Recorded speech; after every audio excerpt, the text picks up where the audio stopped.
et bienvenue dans Avez-vous choisi, le podcast du vendredi qui vous invite à tout choisir dans votre vie. Je suis Oriane Savouré-Lucas, sérielle choisisseuse de ma vie. J'ai les pieds sur terre, la tête dans les étoiles, et je vous propose d'explorer avec curiosité le vaste et intrigant territoire du choix.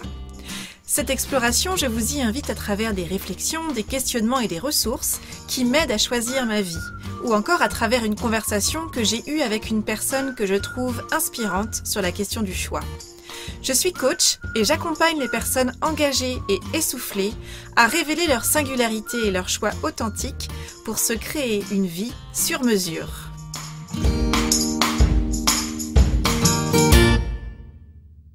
Noël s'installe!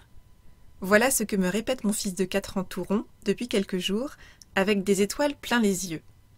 Il répète avec enthousiasme cette phrase, sans doute entendue dans une histoire qui lui a été lue ces derniers temps.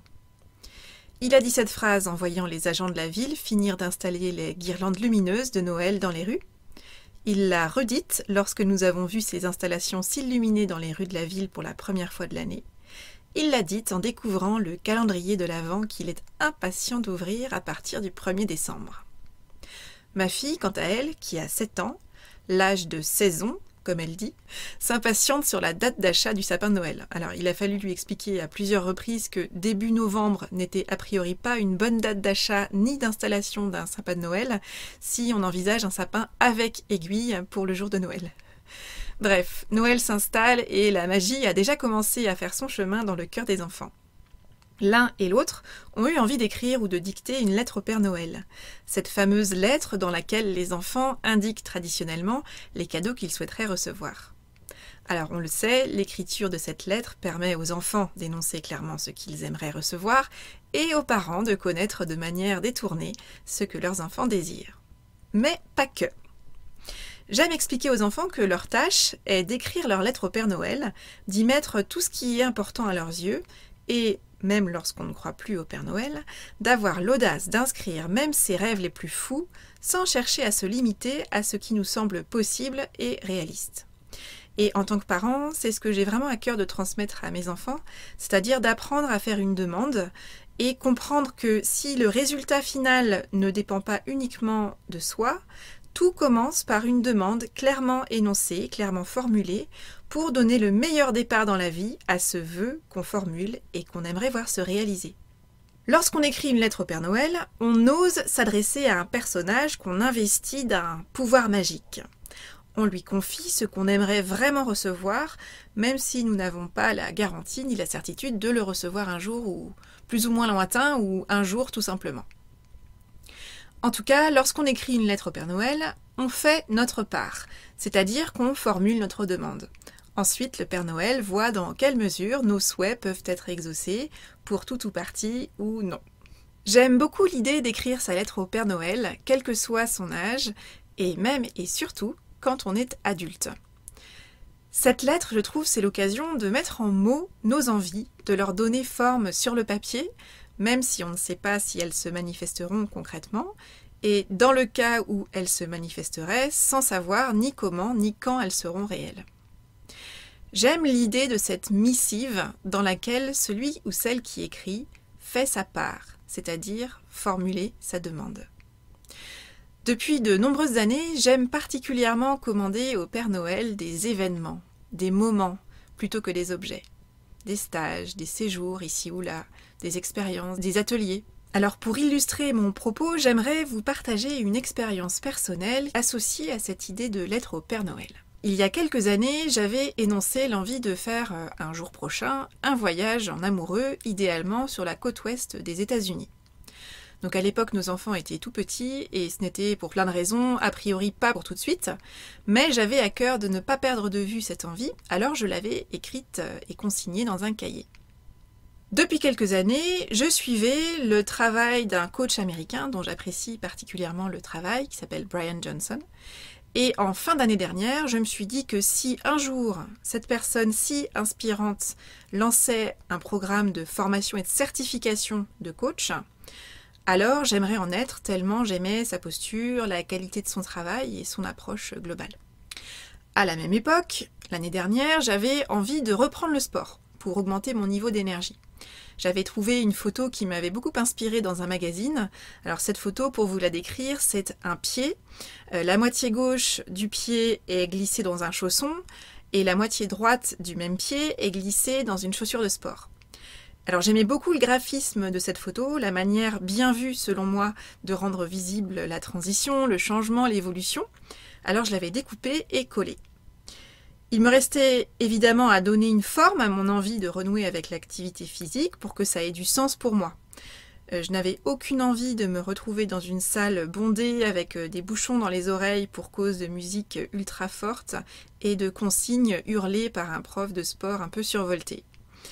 J'avais dans l'idée de trouver un coach sportif, mais sans vraiment savoir comment procéder et à qui m'adresser. Alors, je vous l'accorde, ces 3 envies que je viens d'évoquer n'ont a priori rien à voir les unes avec les autres.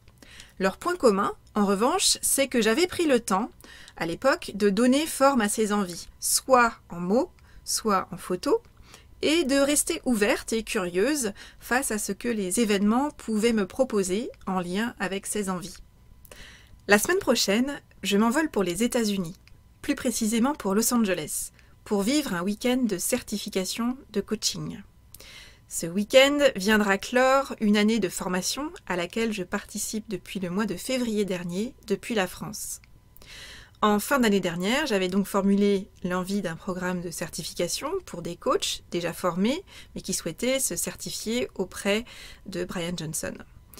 Et je souhaitais vivement qu'un jour, peut-être, Brian Johnson ait l'idée de lancer ce type de programme. Quelques semaines après avoir formulé cette envie, j'ai reçu un mail envoyé par Brian Johnson à tous ses abonnés, dans lequel il expliquait qu'il lançait la toute première édition de sa formation certifiante de coach. Alors, aucun doute, le timing était tellement incroyable entre la formulation de mon envie et la réception de ce mail qu'il fallait que j'en sois. En revanche, le week-end de certification qui était annoncé pour le mois de décembre 2019, dans quelques jours donc, incluait de courir une Spartan Race. Alors les Spartan Race, c'est donc une course qui allie endurance et une vingtaine d'obstacles à passer, avec des pénalités sportives en cas d'obstacles non passés.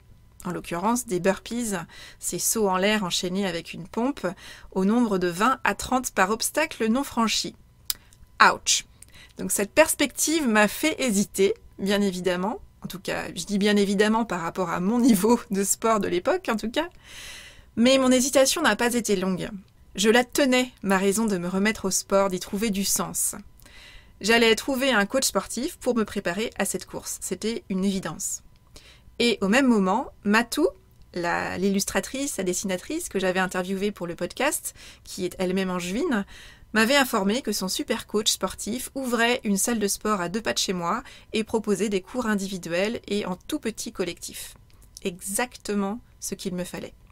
Et comme ce week-end de certification allait avoir lieu à Los Angeles, et que je ne me voyais pas parcourir une aussi longue distance pour passer uniquement 3 jours sur place, j'ai imaginé rester quelques jours de plus en Californie.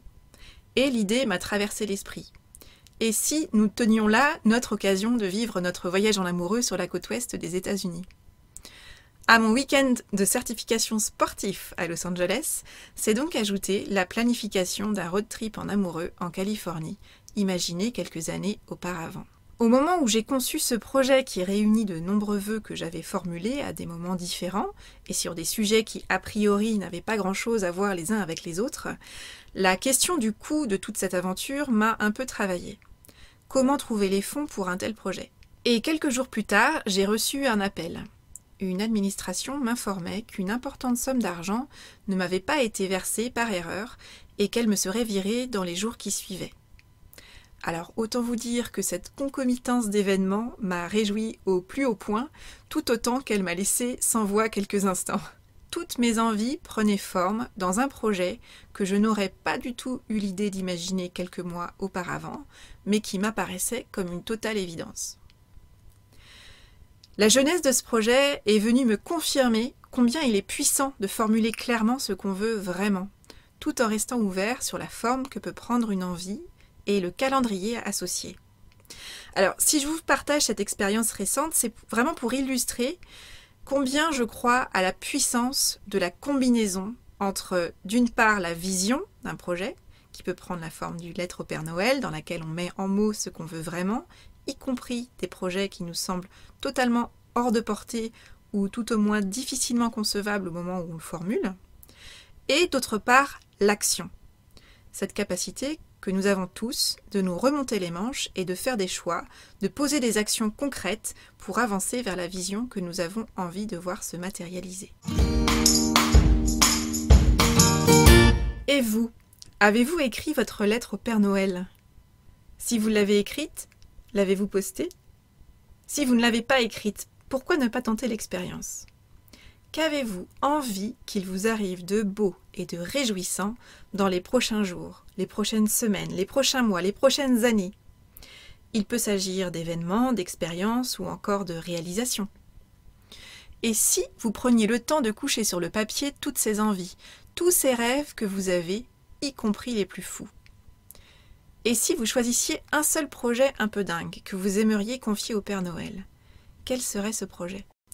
Une fois que vous avez identifié ce projet, je vous invite à transposer le concept de calendrier de l'Avent à ce projet que vous aimeriez voir se matérialiser. Voici ce que je vous propose. À compter du 1er décembre, et chaque jour jusqu'au 25 décembre, je vous invite à identifier une action quotidienne concrète que vous avez envie de réaliser au service de ce projet. Alors ça peut prendre la forme d'un coup de fil à passer, d'un email à envoyer, d'une question à poser, d'une information à chercher, d'un objet à acquérir pour donner une première forme concrète à votre projet, d'un joli cahier à choisir pour y consigner toutes vos idées liées à ce projet en question, etc., etc. Alors, très important, pour toutes ces actions, vous n'avez pas besoin de voir grand. Je vous invite à choisir même des actions qui vous semblent réalistes et réalisables sur la base d'une action quotidienne. Tablez sur des actions que vous êtes sûr de pouvoir poser pour vous garantir de pouvoir célébrer vos avancées jour après jour au mois de décembre. Et vous pourrez même manger un petit chocolat à la manière du calendrier de l'Avent pour célébrer la réalisation de l'action du jour. Pour définir les 25 petites actions à poser, choisissez la formule qui vous convient le mieux. Vous pouvez par exemple identifier l'ensemble des 25 actions en amont du 1er décembre et les dérouler jour après jour. Ou bien vous pouvez identifier les 25 actions et en tirer une au sort chaque matin. Ou encore vous pouvez choisir de définir l'action du jour chaque matin au fur et à mesure du mois. Choisissez surtout la formule qui vous convient, qui vous réjouit, qui vous met en joie, voire créez-en une sur mesure pour vous. Optez pour celle qui vous réjouit, qui vous donne envie de vous lancer, de garder le rythme et de mettre d'une manière ou d'une autre un peu de magie de Noël dans ce processus de création et d'action. Vous êtes l'enfant qui écrit sa lettre au Père Noël, les yeux pleins d'étoiles et le cœur plein d'espoir. Vous êtes le Père Noël qui reçoit et lit votre lettre et qui distribue les tâches de fabrication des cadeaux au lutin. Et vous êtes le lutin qui se met au travail, dans l'atelier, pour construire les rêves de l'enfant aux yeux pleins d'étoiles que vous êtes. Dans votre vie, vous êtes l'enfant, le Père Noël et le lutin. Rêver et agir, voilà la combinaison gagnante. Alors, cette lettre au Père Noël, vous l'écrivez quand? Et votre calendrier de l'Avent, il ressemblera à quoi? Pour faire écho à l'atelier du Père Noël, dans lequel les rêves prennent forme concrètement, je lance à compter de janvier l'atelier Avez-vous choisi?